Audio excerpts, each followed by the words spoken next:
Good morning. Can Morning. you hear me, Doc? Yes, I can hear you loud and clear. All right, thank you, and welcome. And welcome and good morning to our audience. I can see some familiar names from different countries across Africa. I say good morning to you. Today we'll be going through the few introductions, presentation of the current situation which we are living in, what is now referred to as the new normal, which we don't want to make the new normal. I will introduce myself. My name is Privilege G. Madovi. I'm the director, founder of ATI and a business strategist. With me here is my colleague, Dr. Chekani Ngwaira. I will ask you, Dr. Chekani Ngwaira, to introduce himself. Then we'll move on. May you just type in the audience if you can hear me clearly. Please type in the chat box, and also introduce yourself. Where are you chatting from, so that we just see if you are having our audience. Now, while we're waiting for the audience just to drop in some chats, let's just hold on, Doc, to see if we have our audience.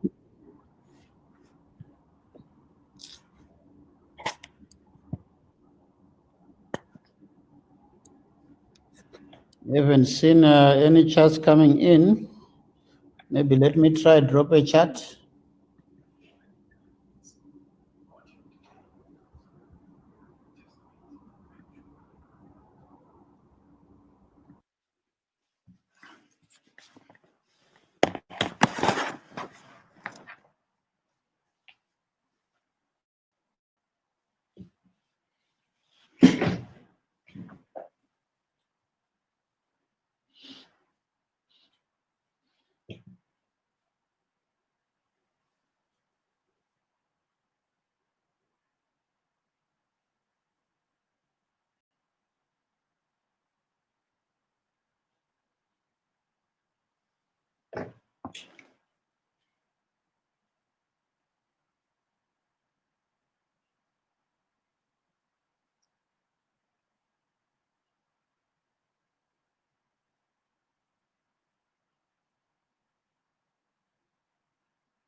So now we can proceed accordingly.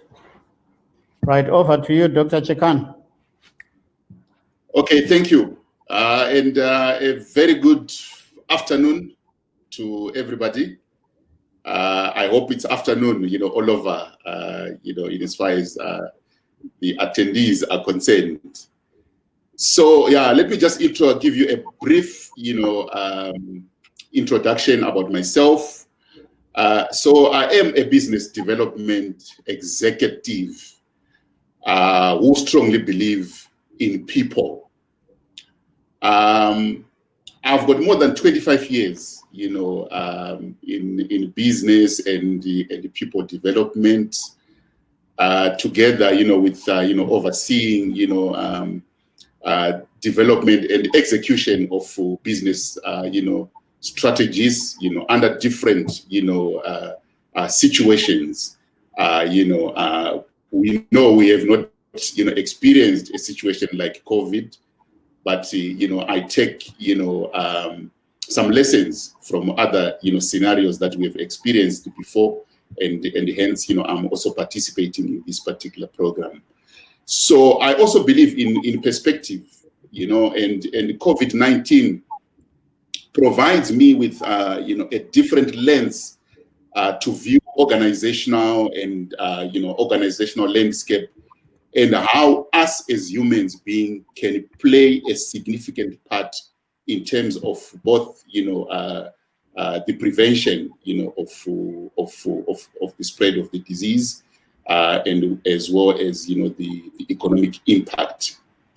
So life is about perspective. and that is, the mantra that I'm bringing, to this particular program, and I'll share with you more, as we start, with presenting, the slides. Thank you. All right, thank you very much, Doc. I will take over from there. We will be sharing some slides. I will actually be sharing slides that I'm sure the audience you'll be able to see on your screen. Then I'll go through some few slides for some 15 to 20 minutes or so. Then it will go back to Dr. Chekan, who will also be sharing his slides with you. I would like to believe you can see my slides on the screen.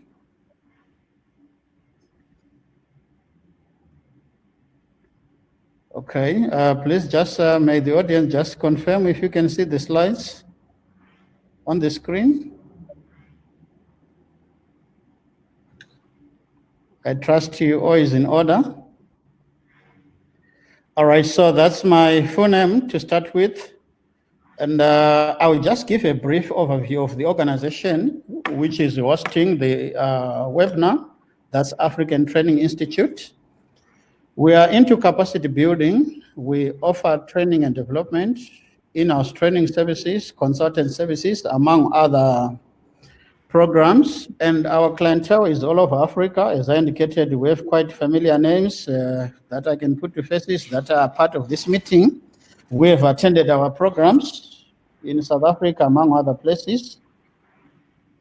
We are proud members of these regulatory bodies that you see on the screen: the Southern African Association for the Conferencing Industry, South African Quality Institute, Service Sector Education Training and Authority. That's our education and training regulator here, as well as the LG-SETA. So these are our regulatory bodies. All right, moving on to the program for today. We have come up with programs that will help avert or minimize the impact of the current situation. We cannot completely eradicate or mitigate it, but we've come up with some strategies. So I'll be discussing the emergency preparedness, disaster recovery, and business continuity part. Thereafter, I'll hand over to Dr. Nkwaira.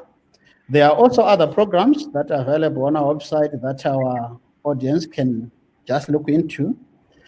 Right, the whole basis here is we've been made to change our lifestyle. We've been made to work from home, which we've never done before. The current pandemic has hit on every business and every individual. Yes, if you look at the two programs, we are focusing on the first one, the EPC 2.0, on the businesses, organizations in general. Then also the following one on the individuals within their businesses, their organization, their companies, which they can also take to look at, even in home practice, the whole basis being health and safety. All right, my perspective, I will take it slightly from Dr. Chekani, who is more into health and safety. I'll be more into business. The pandemic has made us stay home, and we had no choice, and this has led to deterioration or downfall of several businesses, among them small, medium enterprises. Here in South Africa, we've just been hit by some bad news. Just yesterday, one of the major retailers, the Edicon Group, has announced retrenchment of over 22,000 employees, and the company is also going in auction. So those some of the impacts that have happened, not mentioning also the small business players here in South Africa that are also being affected by this pandemic. So the programs we are putting in place to you, we are going to be throwing snippets of what will be covered in detail in these programs as we proceed. There's been fear that came through with the pandemic. When it hit in Africa, mostly it was February, March, though it started in December last year in China. Since then, we have been made to stay indoors. And while we're indoors, businesses were going down, though we might have been working from home as such, but obviously the rate at which we're working from home is minimal. If we look at it, I just want to pose an argument. Yes, I know coronavirus is deadly and it kills. How many people are being killed by, say, mosquitoes, malaria? World Health Organization statistics says that is of June 2019, every 2 minutes a child is dying of malaria. Over 200 million cases of malaria were recorded. But we walk out, we go as if everything is normal when there is malaria out there, right? How come we don't have the fear for malaria, right? We don't walk out there with repellents and the like, right? Because that level of fear has not been impacted in us. So we want to look at the fact that businesses should not go down. Yes, there is a pandemic, but what can we do to survive? So some of the aspects that will be covered in that program that we'll be unveiling online are what I'm just going to summarize here, right? The practical factors, right, that lead to vulnerability, not only of our local perspective, but also from the global perspective. Who has come under fire of maybe misconception or misdirection, but not everyone is happy about this thing has gone. Local governments, national governments, I'm still to get one country that has rated 100% in terms of prevention of this spread is something new. We are all doing trial and error, and our government has even acknowledged here in South Africa that we've done our best, but it's something that is new. As of now, with over 80,000 cases, the government is doing its best, but it's something that is new. So the whole point is the government now is spending on trying to prevent businesses from sinking, but not much can be done because as the economy goes down, it takes the businesses to leverage it, to support it. So there are risks and hazards that are going to be explored more in detail in this program. So some of the aspects that we'll look into, I saw some few participants come in now. Just to reiterate on that, we're looking at the two programs, one from the business survival perspectives, which I'm just summarizing here. Then I'll hand over to Dr. Chekan for the other perspective of how to stay safe in this current situation. All right, to add more, there are also some disaster recovery strategies that we'll be looking at. How can we ensure survival? Yes, we know, one will say, for the business to survive, we just need money. What else do we need? We need to be strategic. When disaster looms, unlike some other forms of disasters, which can give warnings that there's a typhoon coming, there is an anticipated economic recession, this type of disaster just came in without warning. So there is no preparation that has been put in place for this. One thing for sure, there will always be another disaster that will come in, which we need what we call a disaster management or a disaster recovery plan, which is some of the aspects that will be dealt with in detail in this. We don't anticipate that the coronavirus will come again at the end, and we would not want that, but we just know for sure that there is always a disaster that looms in business or any other perspective, hence the need for a disaster recovery plan. Okay, some of the aspects that we'll look into is in times like this, there is a movement, coordination of information. We've heard of vaccines, breakthroughs, trials. One that was termed a breakthrough, you had to go back again for trials. We've sent messages all over about our own breakthrough here in Africa, in Madagascar, which unfortunately has been something that was not taken to be of essence. Right? So these are some of the aspects that we'll be looking at in our disaster recovery program, which will be presenting in this program.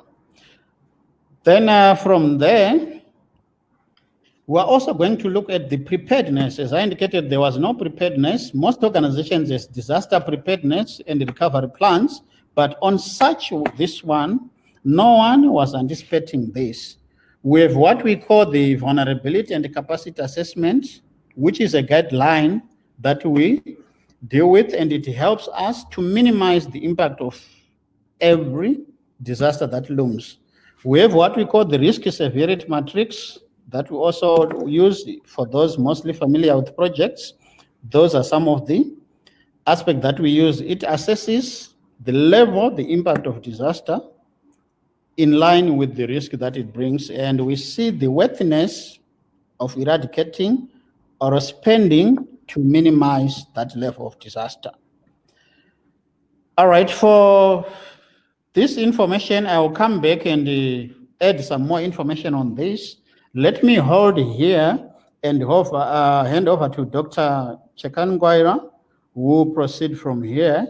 Then I will take over back after him and add more information regarding the enrollment and registration of this. We know most of our audience would really be into coming to attend here in South Africa. We are hoping and anticipating that once this pandemic is over, nobody really knows, and the health aspects do not know. So for now, we've come up with these online trainings.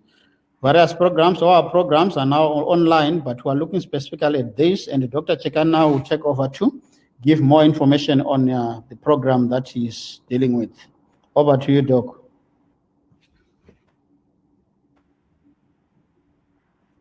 Dr. Chekan, can you hear me? Yes, thank you. Yes, I hear you. I'm just trying to put my slides in there. All right. Over to you then. Okay. Thank you.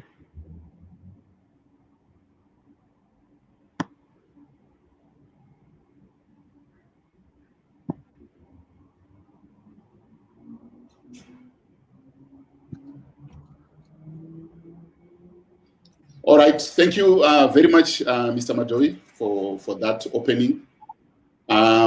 So I will just, give an introduction, leading to, what gave, thought in as far as, the contents of our program, to the degree that, we are going to present. So to begin with, we just, give a perspective, just to add on to what you have said, in terms of what the coronavirus, has done, to society in general. So we know, as of today, there are about 8 million people globally who have been infected. And out of the 8 million, more than the 8 million people, we have got, again, more than 400,000 people.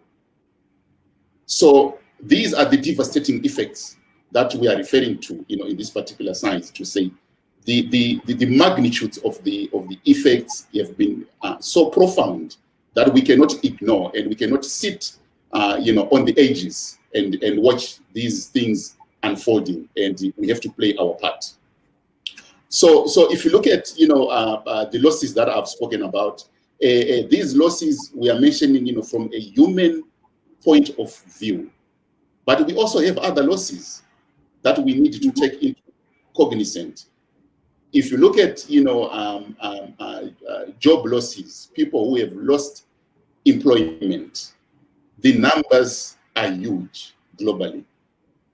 If you look at people who have invested a lot in different businesses and so forth, they have also lost, huge sums. Actually, if you look at the global, stock markets, they've been decimated, to scary levels, where people who have been millionaires have been turned, into, paupers, overnight because of this particular pandemic. So we are saying, however, when you look at it, the transmissions, they keep on rising. This is the challenge that the world is facing today. The level of transmissions are going on and on and on, and they are going north instead of south. So even in countries like China, where in some parts they have declared that the transmissions have been kept or curtailed, but we start to see a recurrence of the transmissions, and they are putting all those cities like Beijing, they are putting them back on lockdown. This is what is informing this program, because those recurrences are happening because of people dropping guard to the things that they are supposed to be doing on a daily basis. So hence, there is a call on or an obligation for all the organizations, public or private, to ensure that they become people-centered and develop people-centered approaches in order to do two things that are critical here. One thing is to save lives or to protect lives. But the second thing is to preserve livelihoods. That is the economic well-being of people. And this is where now, the participants would come in. So let me just take you to the next slide. We are saying our program. Sorry, can you? Apologies, my slides have just,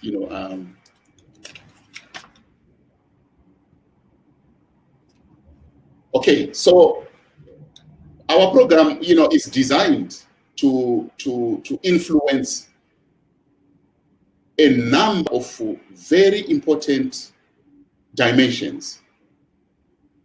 The first one and the most important dimension that our program concentrates on is on behavior, that is human conduct. So our program is designed in such a way as to influence human behavior that is consistent with preventing the transmission of COVID-19 in the workplace. Even in places where we would think or we would imagine that we are 100% compliance, there is always an element, like I've just alluded to earlier on, in terms of Beijing, there is always that possibility of people dropping that. And how do we prevent that from doing? This is exactly what we are presenting in this particular program in order to assist and to ensure that, because as people practice certain good behaviors, initially, you find that they think about what they need to do. But as they practice it on a daily basis, you find that they start to do these things unconsciously, so they don't think about it. And these are the emphases that we present in this particular program, because that's what every organization or every entity, public or private, again, would want their people to be, to do things as if now it's part and parcel of their being, to do them unconsciously. So we need to have that transition from where people are conscious about what they're doing to a stage where they do those things unconsciously. So our program is designed to give, various benefits. The one that I've just mentioned, about conscious and unconscious behavior.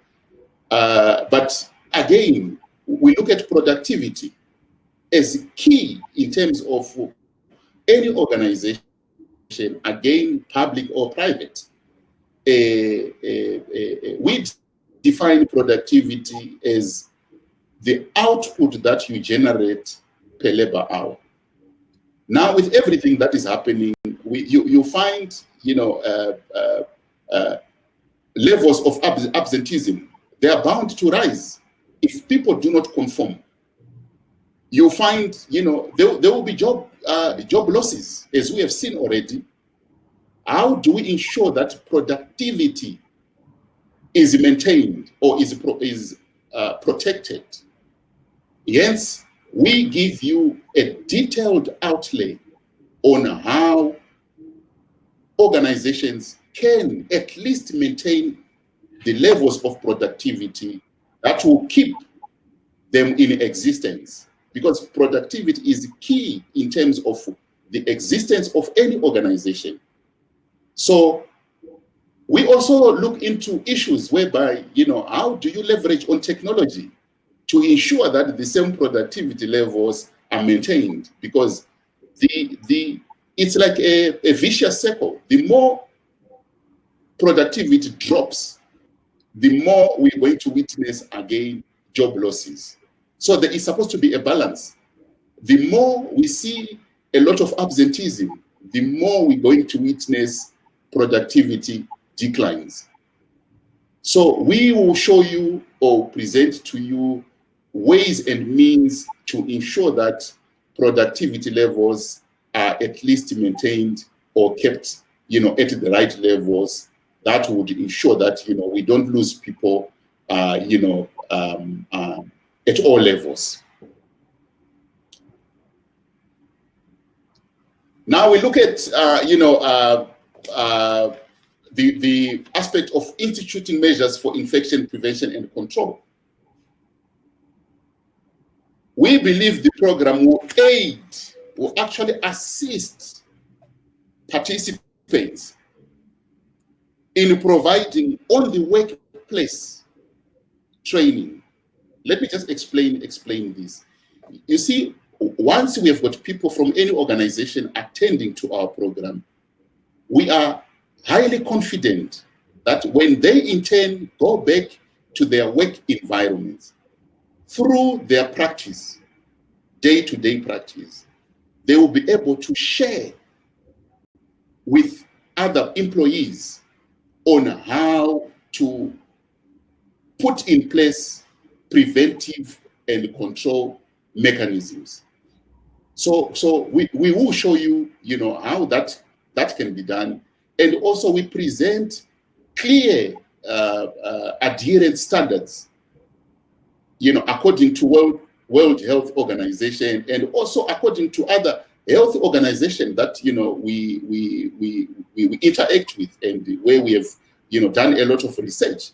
There are a lot of adherence standards that we believe will aid in the prevention of the infection and also in the control of the level of infection that we have in the workplace. And finally, if you look at the environment, and the administrative controls, you will see that the environment itself, if it's not taken care of, if it's not looked into, it can contribute to many people, being infected by the organization, by the virus. So what we do is we have come up with a number of initiatives that are there, to deal with the environmental concerns, so that we don't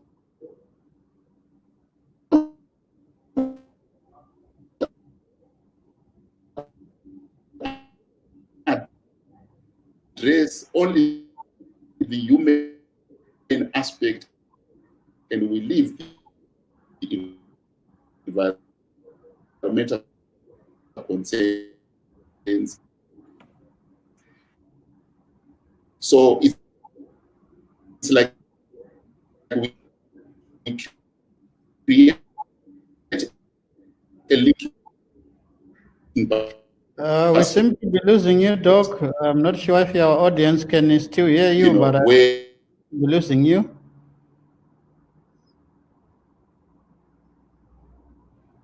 Yeah, we have a technical challenge there. I think the connection is dropping on and off. Okay, just a moment. We try to reconnect Dr. Chekani. Please bear with us just a moment.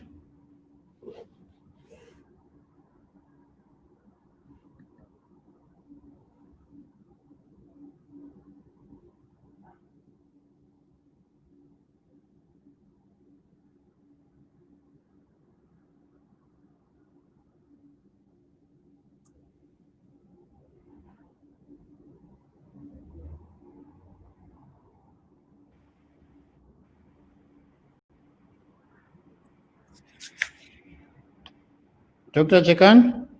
Yes, yes. Can you hear me now? Close to you. May you turn on your video? I think the sound is better now. Yes, you are back now. Am I back? Yes, please go ahead. Okay, sorry about that. Technology. So we are saying, we believe that, planning and responding, there are two sides of the same coin. But however, if you look at the way the transmissions are happening, the response levels have got to be agile. What do I mean by that? I mean that we have got to be quick on the mark. The way the transmissions are happening, it's not something that you wait for tomorrow to institute a certain mechanism in place. It has to be done like now. The difference between death and life in as far as COVID-19 is concerned is just a matter of few seconds. This is why we bring in this particular program this aspect of agility. We will show you and we will demonstrate how agile organizations should be in as far as are responding. And also we believe that a effective response can only happen if you've got effective planning. So before we go to the response mode, we also demonstrate to our participants how they can put in place plans that are very effective. And we don't only show plans that are effective, but we also give detailed tactical responses. So what we are saying is, we are saying, how do you then institute activities on a second by second, minute by minute, day by day basis. So we demonstrate that in as far as our program is concerned. So these are some of the benefits. I'll also show you or we also have put in place activities that will show all the participants that without a conducive work environment, then we are bound to face more problems going into the future. And who is responsible in as far as putting a conducive working environment is concerned? It's actually everybody. Yes, we have got our employers, we have got our managers, but everybody who is in that particular workplace is responsible in creating a conducive work environment. So how does a conducive work environment come about? We're talking about, we have seen a lot in India. I think it happened where people who moved from one geographic location to the other were actually stoned or harassed by the other people to say go back to where you came from, go back with your disease. And we cannot afford to have such kind of behaviors in the workplace. We have also seen on television or on other media platforms where people who are renting premises have been told to move, merely because they've exhibited, the symptoms of COVID-19. And these practices cannot be allowed in the workplace because they bring about stigma. So we present ways and means to ensure that within the organization, every employee understands, that we need to prevent the spread of stigma. We need to prevent the spread of physical violence. We have seen, I've mentioned that we have got more than 8 million people infected, and we have got just above 400,000 people who have died, which gives you 5%. It's about 5% of the infected people have died. So there is no need, to have stigma in the workplace where people feel like they don't want to go back to that workplace just because they exhibited signs or they contracted the virus. So we present what can be done in the workplace to ensure that everybody understand these dynamics, that, once somebody has got the virus, it doesn't mean that, they become outcasts. So the psychological violence that comes with, stigma, we also look into it and we discuss it in detail in the program.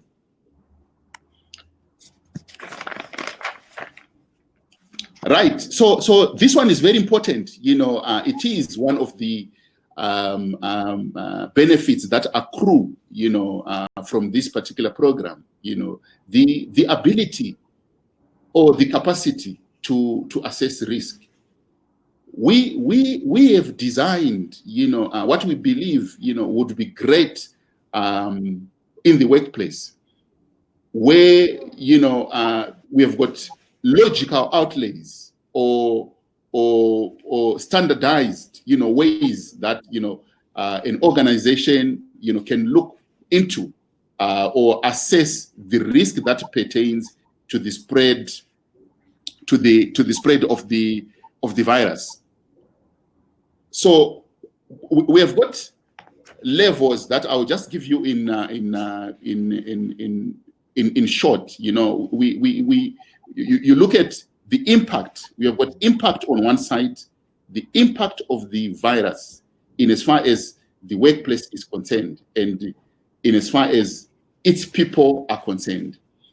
But we also have, on the other hand, the likelihood of the impact, taking place, or the likelihood of people being infected. So this is the way we look at, or we would want to share with participants how this risk can be assessed.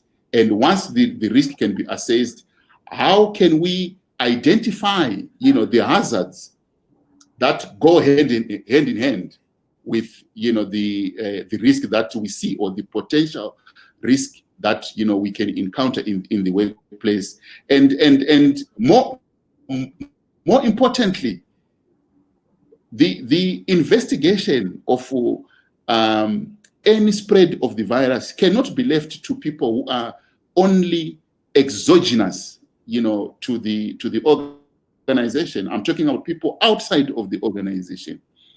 We also present, a simple but very clear ways in which, where cases have happened within the work environment, how can we, as ordinary people within the environment, institute, investigative, approaches to ensure that, we curb or we stop, further transmissions of the virus. Now, when we talk about this is a big one, because I think this is what we intend to achieve when we look at the entire program. We intend to look at how can we mitigate risks. Once we have implemented everything that I've just shown you, we're driving towards mitigation of risk. But when we look at risk, again, we have to look at both sides of the COVID equation. One side of the equation is health risks, And I've just alluded to some of those, that would end up, with the stigmatization of people and so forth, and also death, is a risk that, we cannot ignore, but because it is a reality. So how do we mitigate health risks? We present to you, in detail how this can be achieved through our own researches that we have done, and in collaboration with other health, partners. We also look at business risk. There is business risk. When we talk business risk, is the degree to which the operations of the particular business is going to be affected. It is a risk. How do we look at preventing the business risk? So we will present to you, various activities that can happen. Remember, we mentioned about reducing absenteeism and so forth and so forth. All those are meant to deal with business risk, because we want to see a business, continuing to run, even if it means it's done so, from a remote, perspective. So our program is well designed in order to show to you a blow-by-blow, account of how the various risks being brought about by the COVID-19, can be reduced or mitigated. And then this is also, a big one. I'm just saying big one. So everything is a big one, okay? And when we look at, this slide that you see here, we're looking at collaboration. So no workplace should be in isolation or should work in isolation. When you look at COVID-19, there are various stakeholders that are interested or that are concerned or that are playing a critical role in as far as the avoidance of transmissions and so forth. So what we have done also is we have looked into, who are those stakeholders? What role do they play? And where do they fit in? So we will be able to demonstrate to participants or to highlight to participants where and when and how do they need to engage, with these collaborative, partners. Because you cannot work on your own in an organization. You need the emergency, calls that you may need to make, and there are global strategies that are coming on a daily basis, and there are agencies who are keeping an eye on those, strategies. And we would want to see, organizations being able then to leverage on those strategies as they happen, live as they happen. And we demonstrate how you can work with your local public authorities and other partners, giving you, some live examples, of where these things have happened. Okay, so thank you very much, Mr. Matoi. I think, these are the expected benefits of the program. But however, what I just need to put in closing is that we also present other dimensions, such as change management, as an example, to deal with everything that we have mentioned, because this is a new thing.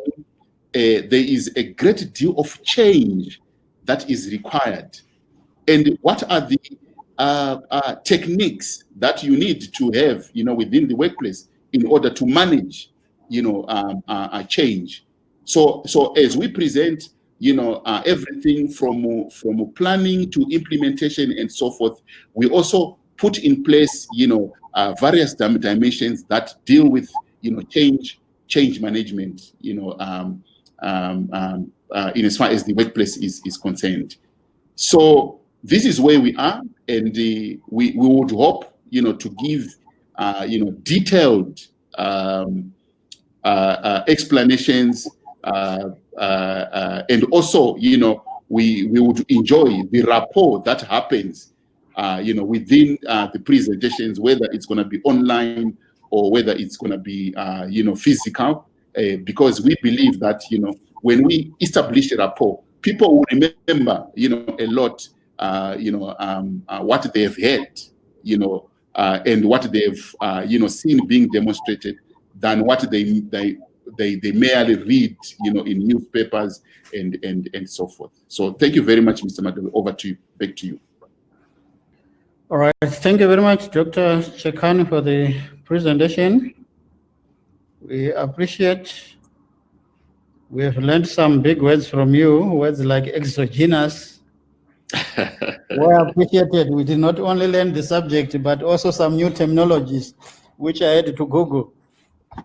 All right, ladies and gentlemen, right, so the basis behind the program is mainly emanating from the fact that decision makers are caught in between. We have a dilemma here where we need businesses to survive.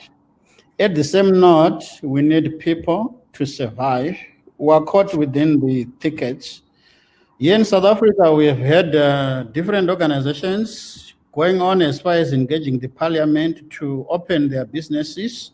Like the South African government came up with what is called the risk-adjusted strategies, whereby certain low-risk businesses were allowed to go back to work, maintaining all the relevant measures to eliminate the continuous spread of the disease. However, the challenge is for those industries who are not allowed to go back to work. How do their businesses survive? How do their families survive? If we say they can go back to work, how again can we save their lives? So that's the dilemma there. So where the parliament was engaged, some organizations have even gone as far as to court. The government has been taken to court, I think, on 3 times now, Doc, I think. Yes. So that, yeah, so the personal care industry, the president addressed yesterday, they addressed the nation yesterday. So we're seeing some of the industries going back, they say about 97% or so. So the challenge remains that while they're at work, we need to conserve lives, and we need at the same time to ensure that business continues. As far as we want to maintain social distance, there are some industries where you can hardly maintain the social distance, and to say they cannot go and resume because they can't maintain social distance, as you see, I need to go for a shave. I cannot maintain 1.5 distance, 1.5 meters, which is recommended, but at the same time, the business has to survive. So what we are looking at mainly from this basis is that, yes, we have some organizations that are stonewalling, saying we cannot go back to work. Some are also stonewalling again, saying there is need to resuscitate. So our 2 programs that we are encouraging you to enroll for mainly come from the perspective that we will equip the businesses and the individuals with measures and strategies to survive. That means business survival and individual survival. As Dr. Chekani mentioned, mostly the risk perspective from both individuals, who are the employees, employers, as well as the organizations, to remain functional and liquid.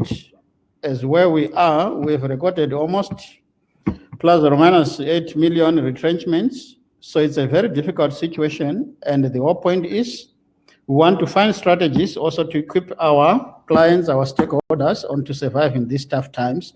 So I think you have seen the offer that have been popping up here and there for our online courses that we're offering. Just to add some more detail, may I just rush my slides to the particular slide that I need to show here. All right, more information that will be in the programs that will be offering online, right? The new normal, which is termed the new normal, though we strongly believe that by God's grace we will sail through, we will come back to our normal instead of the so-called new normal. But for now, while we're in this period, we've gone online. And in those online trainings, Material will be accessed from our portals once our delegates pay. Then programs will be offered accordingly. There will be live support sessions as well, like the one that you are dealing with here. There will be on 1 week training where there will be 4 hours live sessions. Then there will be completion of materials, assignments and the like. Then we also have on the 4 weeks one where there will be 8 hours live sessions, mostly discussing the subject matter. Then at the end, our delegates will receive a certificate couriered to them. There will also be a manual with all the information that will be downloadable to our delegates on this program. Then these are our fees for enrolling. That's the 1 week program we have will be at $690 per delegate, and the 2 weeks one at $990. The information that I discussed is also included there. Then for your bookings, these are our details. Please get in touch with us on these contact numbers on our email, as well as visit our website. You can book online via the website. You can email us. You can WhatsApp any of the numbers given here. Then all the information will be relayed to you. Then for more information, we are also available on our various social networks where you can get more information. Then from me, ladies and gentlemen, on behalf of ATI, we would like to thank you for attending this short webinar. We'll be coming again with some more webinars where we'll be disseminating different information, different subject matters. In the future ones, we'll also be giving our attendees some packs which they can take home to read. Dr. Chekan, thank you very much for your presence. Thank you. You can say some last words to our audience as we close the session. Yes, thank you very much. I just want to say to audience, to the guys who are in the workplace, to say, we believe in the mantra that, life is a perspective. And we are saying there are those people who wait, for things to happen to them. And there are those people who make things happen. And we believe that this program is intended then to empower you to make things happen instead of waiting for COVID to happen to your employees or your stakeholders in the workplace. Thank you very much. All right, thank you very much, Dr. Chekan. So to our audience, once again, thank you very much for attending. The point is we want to survive during this situation, hence we have to find some means of adapting, and these courses come to help us to adapt. In winter, snakes do hibernate, but when they go down in winter, we won't say there are no more snakes, they are adapting. So as we are in this pandemic, we are just adapting. As from my continuous conversation, I think you might have picked that I'm not so much into the new normal. Yes, the effects will remain for quite some time, but in the meantime, we are just adapting, and we'll pick up the pieces and rise again. Please join the next webinar that will be communicated to you, share with the friends, colleagues, and all. And once again, we appreciate your presence. Please register for the webinar that will come, and also register for the upcoming online courses as well. So from me, ladies and gentlemen, on behalf of the entire ATI team, we thank you and keep well, stay safe. May God bless you.